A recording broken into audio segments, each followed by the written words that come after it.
Russia అద్భుతాన్ని ఆవిష్కరించింది. అంతరిక్ష ప్రయాణానికి అత్యంత వేగమైన రాకెట్ ఇంజిన్‌ను అభివృద్ధి చేసింది.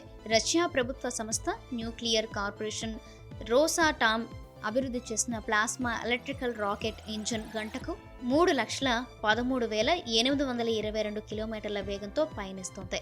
ఇది కాంతి వేగం కంటే ఎక్కువ కావడం విశేషం.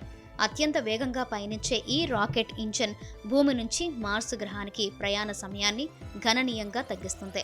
ప్రస్తుతం అందుబాటులో ఉన్న మిషన్ల సాయంతో మార్స్కు వెళ్లాలంటే సుమారు ఏడాది సమయం పడుతుండగా, ప్లాస్మా ఎలక్ట్రికల్ రాకెట్ ఇంజిన్ సాయంతో 30 నుంచి 60 రోజుల్లోని అంగారకుడిపైకి చేరుకోవచ్చు.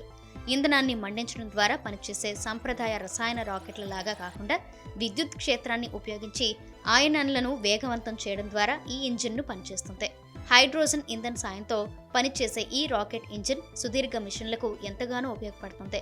ఈ టెక్నాలజీ ఇంకా అభివృద్ధి దశలో ఉంది. దీన్ని 2030 నాటికి అందుబాటులోకి తీసుకురావాలని రోసాటామ్ ప్రణాళికలు రచిస్తుంది.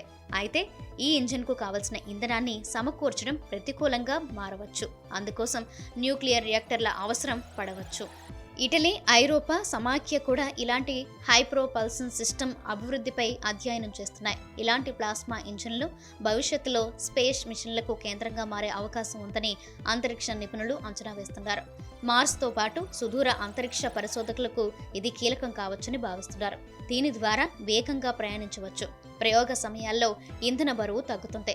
కాస్మిక్ రేడియేషన్కు తక్కువ గురి కావడం, అతి తక్కువ సమయంలో అంతరిక్ష మిషన్లను పూర్తి చేసే అవకాశం ఉంది. వ్యామగాములు అతి తక్కువ కాలం అంతరిక్షంలో ఉండే వెసులుబాటు కలుగుతుంది. వారి అనారోగ్య సమస్యలు కూడా తగ్గుతాయి.